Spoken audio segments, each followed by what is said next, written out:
उसके बाद धान है, गेहूं है, चना मटर है, ठीक है। इस सबको देख लीजिए अच्छे से, 2 वर्ड में है, ठीक है। जो पहला वाला वंश को और दूसरा वाला जो है जाति को रिप्रेजेंट करता है।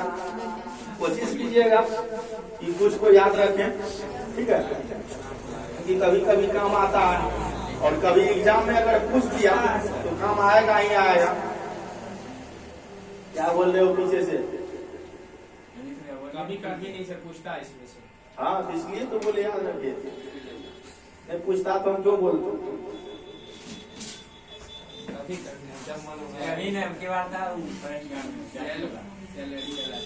वर्गीकरण का नाम से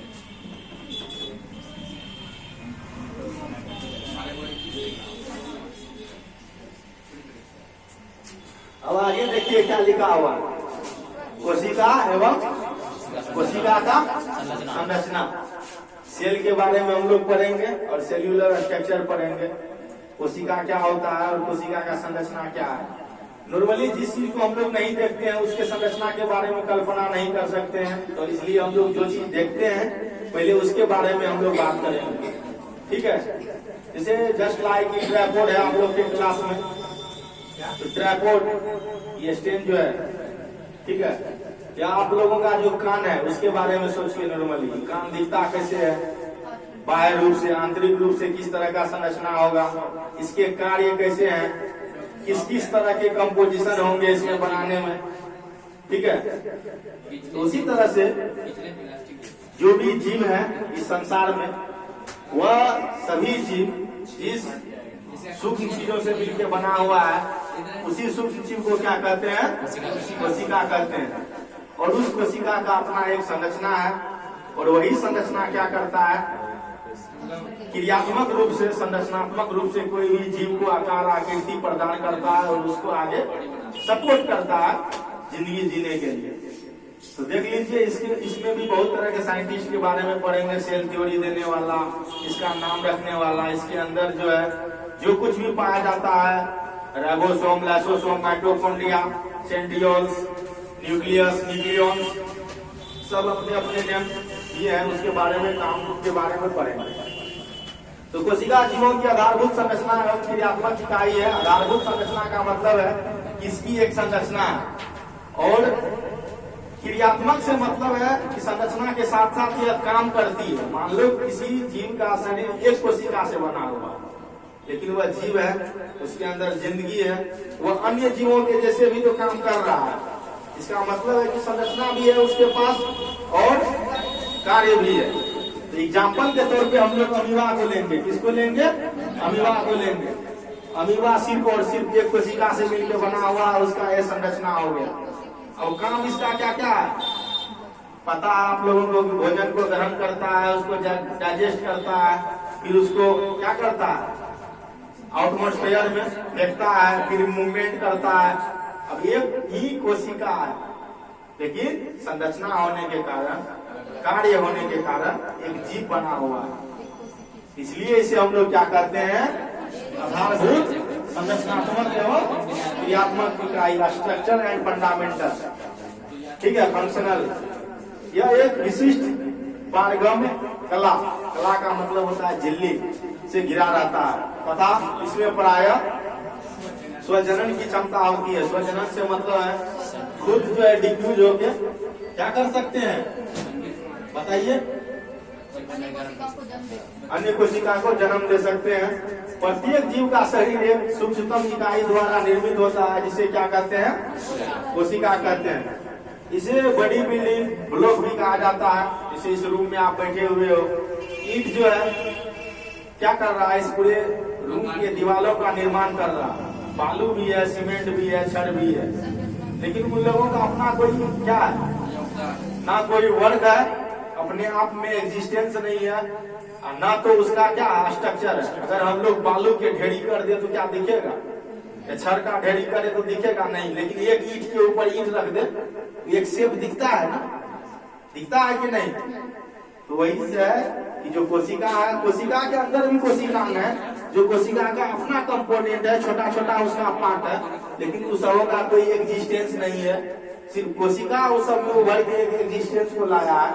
तो यहाँ जो आप पढ़ रहे हो जो पारगम झिल्ली से होता है या भी उसका एक अंग है, उसमें जो जनन होता है वह न्यूक्लियस की वजह से होता है। और सभी जीव जो है जिस सूक्ष्म चीज से मिलकर बना है, इकाई चीज से मिलकर बना है, उसको क्या कहते हैं? कोशिका कहते हैं। जैसे हम लोग केमिस्ट्री में पढ़े थे, क्या पढ़े थे? दुनिया में जो भी सूक्ष्म चीज है वह किससे मिलकर बना हुआ? कण से मिलकर बना। और वह कण क्या है? वह कण क्या है? परमाणु है। वही इस तरह से सभी जीव किससे मिलकर बना हुआ? कोशिका से। तो कोशिका विज्ञान, ठीक है, विज्ञान की वह शाखा है जिसके अंतर्गत कोशिकाओं को और उसके अंदर की वस्तुओं को, उसकी रचना को, उसके कार्यकी को, ठीक है, क्या किया जाता है? अध्ययन किया जाता है। और इसको क्या कहते हैं? साइटोलॉजी कहते हैं। क्या कहते हैं? कभी कभी आता है कि साइटोलॉजी किससे संबंधित है, हिस्टोलॉजी किससे संबंधित है, माइक्रोबायोलॉजी किससे संबंधित है, तो याद रखना। तो कोशिका के विज्ञान को क्या कहते हैं? साइटोलॉजी कहते हैं। कोशिका की खोज के बारे में हम लोग पढ़ते हैं, अलग अलग साइंटिस्ट ने इनमें योगदान दिया है, इसको पढ़ते हैं। कोशिका की खोज, कोशिका का खोज किसने किया था? रॉबर्ट ह्यूग, ठीक है। अब देखिए, मृत कोशिका भी होता है, जीवित कोशिका भी होता है। जैसे एक लकड़ी के अंदर कोशिका हो तो क्या होगा? मृत होगा।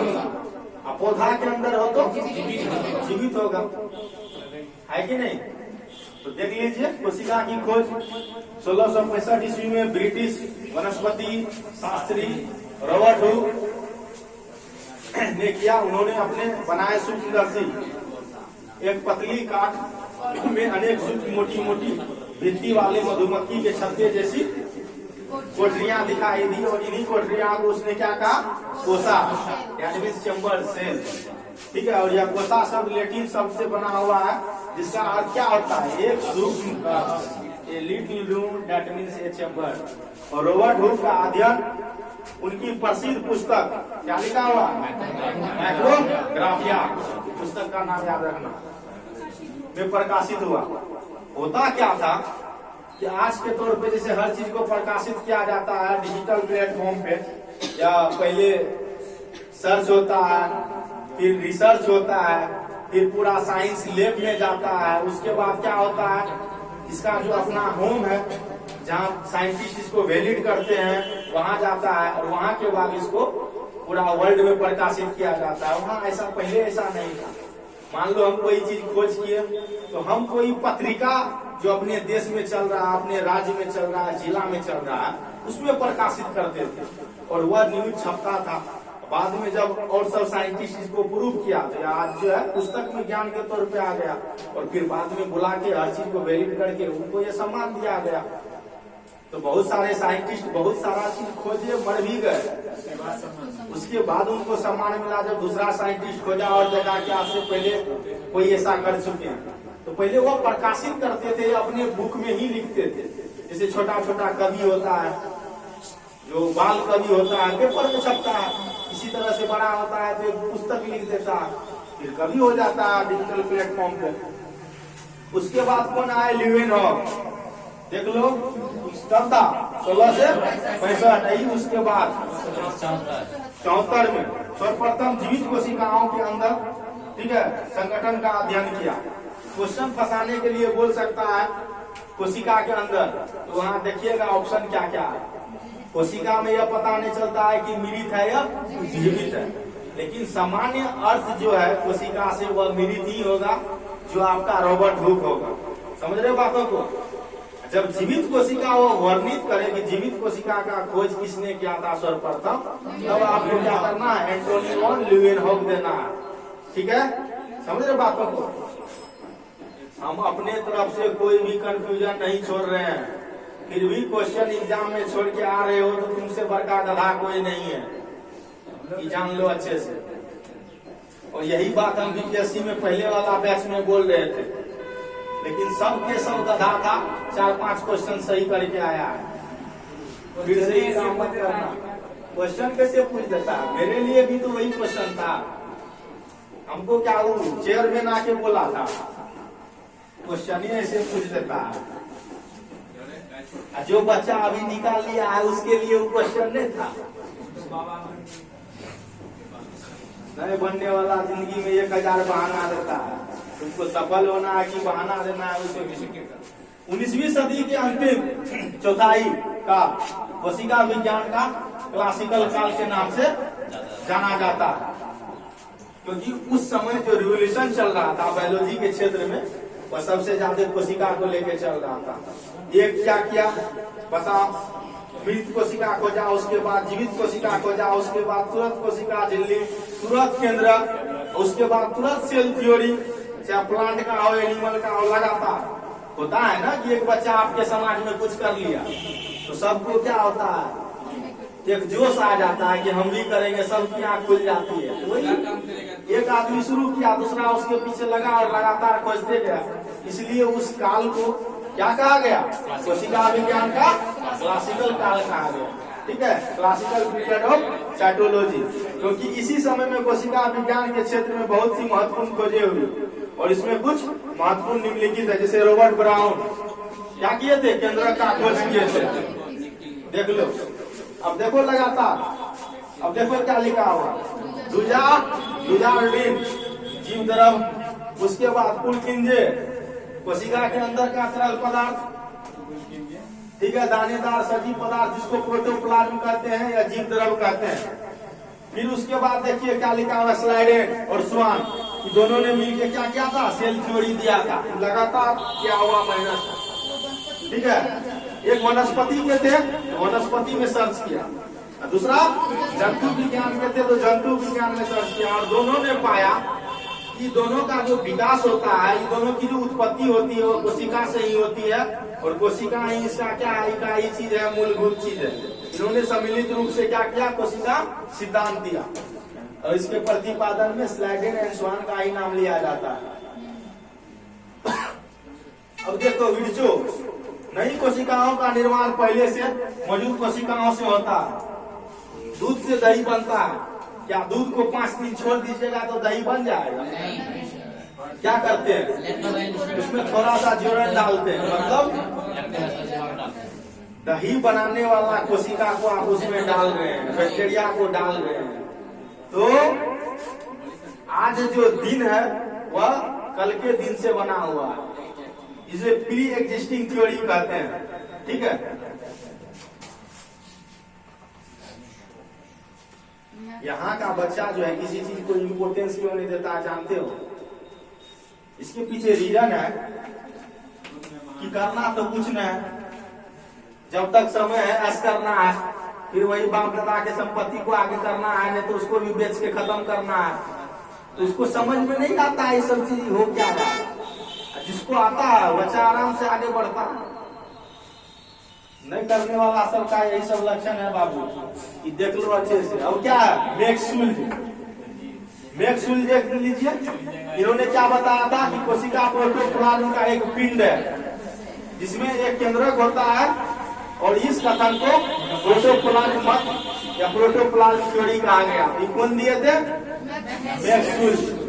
फास्ट में खींच रहे हैं, लेकिन कौन क्या दिया था ये पूछता है, इसलिए ध्यान से याद कर लेना।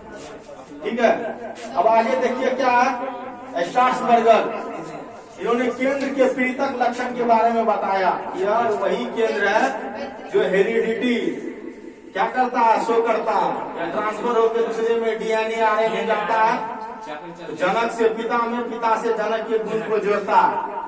ठीक है, आगे देखिए क्या है, कैमेलियो गोल्जी, कोशिका के अंदर एक खीरा जैसा संरचना होता है, उसको गोल्जी बॉडी कहते हैं।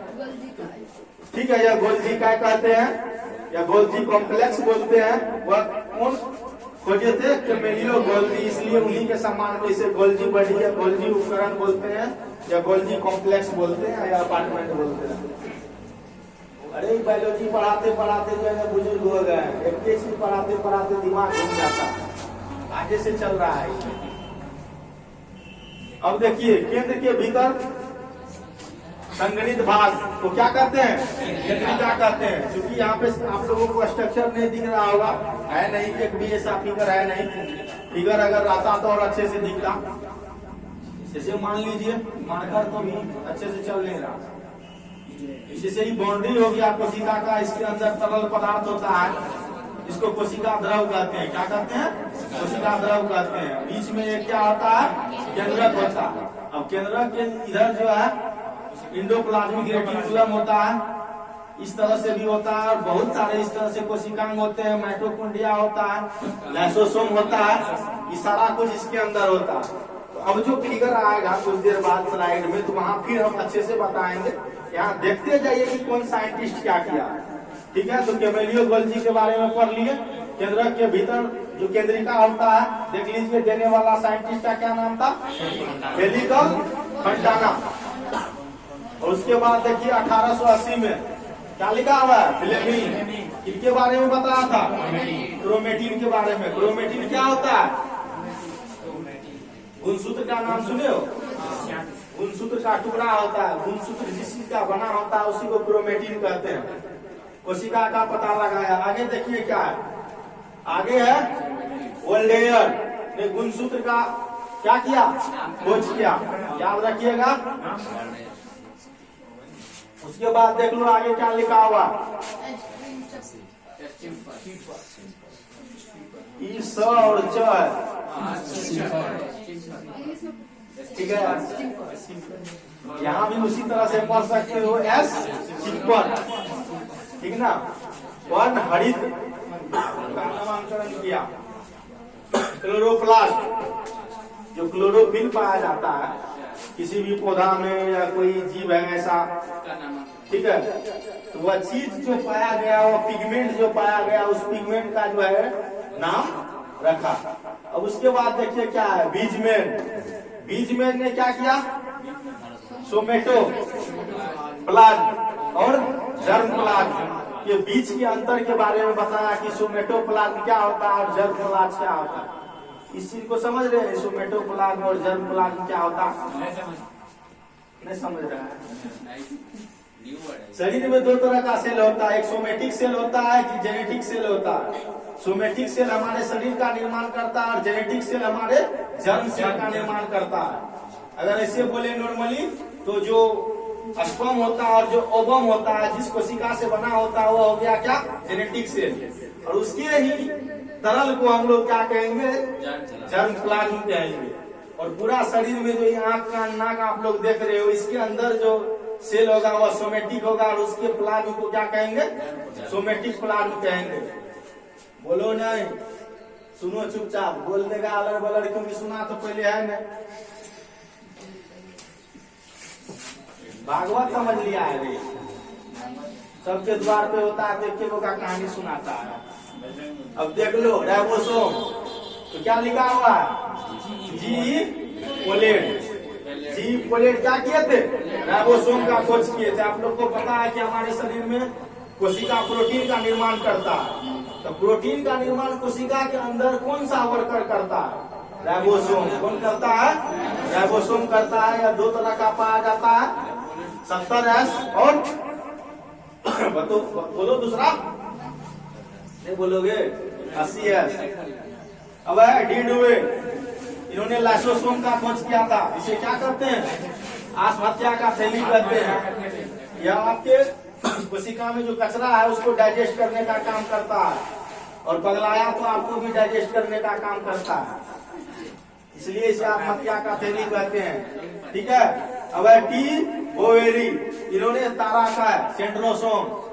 ठीक है, जैसे आप लोग चाट खाते हैं उसके ऊपर जो भुजिया को छिड़कता है, उसी के जैसा स्ट्रक्चर होता है कोशिका के अंदर, सपोर्ट के लिए, कोशिका के सपोर्ट के लिए, उसके स्ट्रक्चर के लिए, उसी को कहते हैं सेंट्रोसोम या तारा का। अब है रिचर्ड अल्टमान ने सर्वप्रथम क्या किया था? माइटोकॉन्ड्रिया की खोज की और इसे बायोब्लास्ट का नाम दिया। तो अल्टमान, रिचर्ड अल्टमान का नाम याद रखिएगा। क्या किया था? माइटोकॉन्ड्रिया का खोज किया था और नाम क्या दिया था? क्योंकि अब जो साइंटिस्ट आएगा बबुआ, वो माइटोकॉन्ड्रिया का नाम दिया था। जब ये खोजा था तो माइटोकॉन्ड्रिया किस नाम से जाना जाता था? हाँ, गाँव में बच्चा होता है तो गोलू मोलू सीनू कीनू कहते रहता है। जब बच्चा 5 क्लास में स्कूल जाता है तो हेड मास्टर कहता है इनाम दे, बढ़िया नाम रखा तो समीर, सागर रख देता है। तो वही चीज यहाँ हुआ, समझे बातों को। जब ये रिचर्ड ऑल्टमान ने खोजा था तो इस चीज का नाम क्या था, बायोब्लास्ट। बाद में माइटोकॉन्ड्रिया का नाम पड़ा।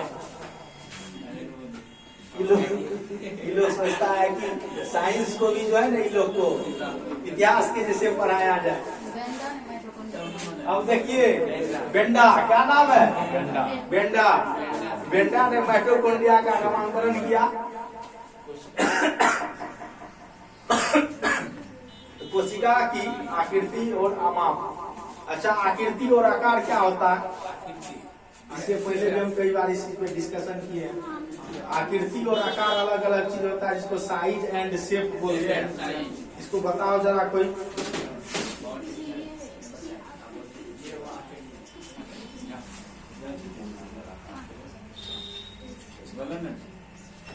नहीं बोलेगा, मना किए थे आप। अब बोलो। मना किए थे, ये पता है। बीच में चाचा करता है, नहीं पता है। हमको पता है कि हम कुछ भी पूछेंगे तो नहीं पता होगा, फिर भी बोलते रहता है।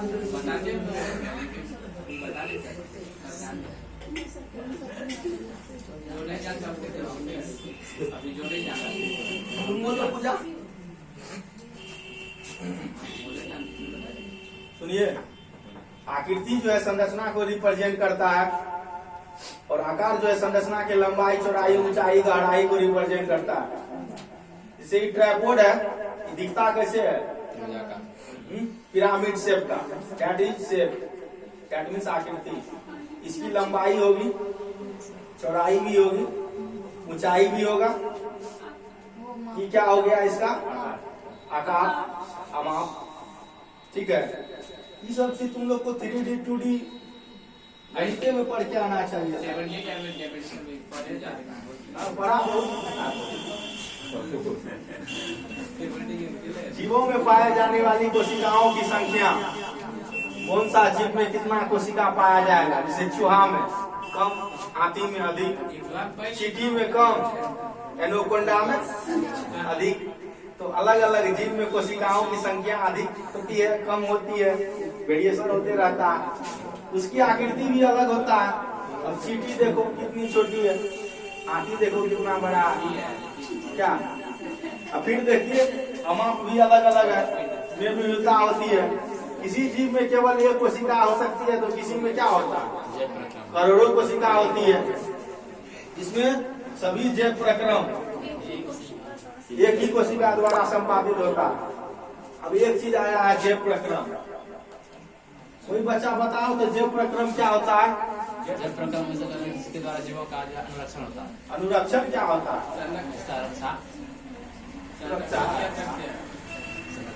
देखिए जैव प्रक्रम क्या है। जन्म से लेकर मृत्यु तक कोई भी जीव जो कुछ भी करता है ना, अपने आप को सरवाइव करने के लिए, वे सारा चीज क्या कहलाता है, जैव प्रक्रम कहलाता है। ठीक है, इसी चीज को उलझाने से अच्छा है कि सुलझा दो उसको अपने ही शब्दों में। अब देखिए क्या है, कुछ अन्य जीवों में अनेक कोशिकाएं मिलकर विभिन्न प्रकार कार्य देता, तो प्रकार संपादित करती है। जैसे अमीबा हो गया, पैरामीशियम हो गया, जीवाणु हो गया। ये जीवों का शरीर केवल एक कोशिका का बना होता है, इसलिए इन्हें क्या कहते हैं, एक कोशिकीय कहते हैं, यूनिसेल्यूलर कहते हैं। क्या कहते हैं, या एसेल्यूलर भी कहते हैं। ऑर्गेनिज्म का मतलब यहाँ जीव से है। और दूसरी ओर वे जीव जिनके शरीर अनेक कोशिकाओं का बना होता है, उसे बहुकोशिकीय कहते हैं या मल्टी सेल्यूलर ऑर्गेनिज्म कहते हैं। ठीक है, बहुकोशिकीय जीव के शरीर में लाखों की संख्या में कोशिका होती है। अभी मत समझना कि 1000 नहीं होता है, एक से अधिक हुआ बहुकोशिकीय। ठीक है, क्वेश्चन अगर दे देगा कि बहुकोशिकीय जीवों के शरीर में 1000 कोशिका होता है, 1 लाख कोशिका होता है, तो कहेगा कि वहां तो लाखों पड़े, तो लाख से ऊपर होगा, 1000 थोड़े होगा। 2 है ना, तो बहुकोशिकीय हो गया। यहाँ बच्चा क्या कहता है जानते हो, सर पढ़ेबे नहीं किए थे। बेसी बोलने लगे सर हम एबे नहीं किए थे। बस एगो पढ़ेबे नहीं किए थे, एगो एबे नहीं किए थे, हो गया। दूसरा क्या बोलोगे, वो एबे नहीं किया था तुम कहाँ बोलोगे। तुम्ही को बोल रहा पढ़ेंगे नहीं किए थे, फिर क्या बोलोगे बता। बहुकोषीय पौधे और जंतुओं में कोशिकाएं विभिन्न आकृति की होती है और कोशिकाएं अधिकतर गोलाकार होते हैं, परंतु उनकी आकृति में बहुत अधिक भिन्नता होती है। अधिकतर गोलाकार होते हैं, गोलाकार डेट मीन शेप आकृति, लेकिन भिन्नता होता है। गोलाकार कभी ओवल शेप भी हो सकता है, कभी हेक्सागोनल हो सकता है, कभी ऑक्टागोनल हो सकता है। पेंटागोनल में होता है गोलाकार, कभी कैसे हो जाए अपने मन से। मेरे से कभी डिस्कशन मत किया करो, क्योंकि आर्ट्स वाला टीचर हमारे कैसे कर देगा। आप तो बुलाएंगे अब बोलेंगे करो, बकर बकर मत किया करो। ये साइंस का क्लास है, सेंसिटिव रहा करो। हम बार बार कर रहे हैं, नहीं तो होगा क्या जानते हो, मेरे क्लास में फिर बच्चा आए नहीं करेगा, बेइज्जती करेंगे, पूरे गाली देंगे, ऐसे नहीं करोगे। हर 2 मिनट पे खड़ा करके पूछेंगे, क्लास 3 घंटा का कर देंगे, 1 घंटा पूछेंगे, 2 घंटा पढ़ाएंगे। सोचो क्या होगा। एक कोशिकाएं घनाकार स्तंभाकार हो सकती है, ठीक है। आगे देखिए क्या है, कुछ जंतु कोशिकाएं लंबी होती है और कुछ शंखान्वित होती है, डेट मीन्स तंत्रिका कोशिका। अब जो शाखा के रूप में विभक्त होता है वह कोशिका तंत्रिका कोशिका के रूप में होता है, ठीक है। आगे देखिए क्या है, अधिकतर कोशिकाएं अति सूक्ष्म होती है, जो सामान्यतः किसी युक्ति के बिना आंखों द्वारा नहीं दिखती है। उसी को हम लोग क्या कहते हैं, माइक्रोस्कोपिक सेल बोलते हैं। और कुछ जो है सेंटीमीटर में होती है, क्योंकि सेंटीमीटर वाले चीज को तो हम लोग देख लेते हैं अच्छे से, इसलिए उसको देख पाते हैं। और कुछ की लंबाई जो है मीटर में भी होती है। तो हर तरह का कोशिका जिसको सूक्ष्मदर्शी की सहायता से हम लोग देख सकते हैं।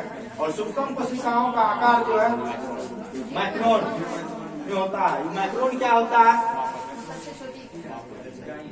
कोशिका की सबसे छोटी इकाई माइक्रोन कहते हैं। माइक्रोन होता कितना है, बोलो रे पीछे वाला सब।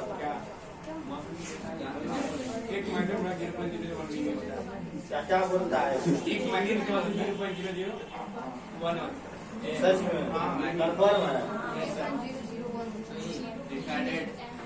अभी जो तुम लोग को पढ़ाए गए थे फिजिक्स में पढ़ाए थे, माइक्रो कितना होता है। अरे 10 पर पावर कितना माइक्रो होता है, 10 होता है। कौन बताए थे, कल भी मेरा क्लास है, सब पढ़ के आएगा। 10 पे पावर -6 जो होता है ना माइक्रो होता है। और इस आकृति की या आकार का जो भी चीज होता है उसी को माइक्रोन बोलते हैं, जिसको म्यू से रिप्रेजेंट करते हैं। तुम बोला 0.001, एक माइक्रोन इक्वल टू, हाँ वो भी नहीं होता है। 5 को 0 के बाद एक होता है, जो भी होता है। हाँ, जो भी होता है तो बोलता क्या है। नहीं सर, जो जानते हैं वो बोले, नहीं बोले वही दिक्कत है। नहीं बोलो बोलो, आलो नहीं मुझसे। देखिए अब क्या है, माइक्रोप्लाज्मा सबसे छोटा, इससे छोटा कोई इंसान नाप नहीं सका, डेट मीन साइंटिस्ट आज तक नहीं नाप सका। जो जीवाणु है, एक तो जीवाणु जो है वो कोशिका का, एक कोशिका का बना होता है। और उसमें भी सबसे छोटा कोशिका जो है वह क्या है आपका, माइक्रोप्लाज्मा। जंतुओं की शरीर पेशी कोशिका तथा जूट सन जैसे पौधे के रेशे की कोशिका कुछ सेंटीमीटर लंबी होती है। तो देख लीजिए हमारे शरीर में जो पेशीय कोशिका होता है, डेट मीन्स मसल सेल जिसको बोलते हैं मायोसिन, उसका जो आकार होता है वह सेंटीमीटर में होता है। उसके बाद पटवा तो आप लोग देखे ही हैं, वो रेशा तो देखे ही हो कितना बड़ा बड़ा होता है, वह भी सेंटीमीटर में होता है। क्या होगा, फिर सोन उसी को बोलते हैं, अपना लोग सोन बोलते हैं, यहाँ सन लिखा हुआ है, ठीक है, सेंटीमीटर में होता है। और अंडे के केंद्र में पाए जाने वाला पीला पदार्थ इसे क्या कहते हैं, पीतक या योग कहते हैं, वह भी एक कोशिका है। यह उबले अंडे में स्पष्ट दिखाई ठीक है, देता है देती है, छोड़ो उसको, दिखता है सीधा समझो। शुतुरमुर्ग के अंडे देख लीजिए कितना है, जो कि सर्वाधिक बड़ी कोशिका का प्रतिनिधित्व करती है। इसे बिना किसी युक्ति की सहायता से हम लोग क्या कर सकते हैं, देख सकते हैं। छोड़ दे, कितना हुआ है कि क्लास जो है कितने घंटा का है?